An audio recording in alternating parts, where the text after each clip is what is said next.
মুম্বাইয়ের এগেনস্টে ম্যাচ মানে আমরা কিন্তু ব্যাকফুটেই শুরু করছি। এটা এবছর নতুন নয় বা গত 2-3 বছরের কথা নয়। যবে থেকে আইপিএল শুরু হয়েছে অর্থাৎ 2008 সাল থেকে মুম্বাইয়ের এগেনস্টে নামা মানেই ব্যাকফুটে থেকে শুরু করছে কেকেআর।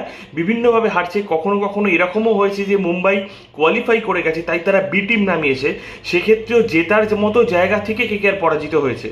সেই ম্যাচ জিতিয়েছিল মুম্বাইয়ের হয়ে খেলা তখন নীতিশ রানা, এবং তখন জাক কালিস ছিল কেকেআর এর মেন্টর। জাক কালিস তখন বলেছিল এই ছেলেটা কিন্তু কেকেআর এ চাই। পরবর্তীকালে নিলামে নীতিশ রানাকে তাই কেকেআরে নেওয়া হয়।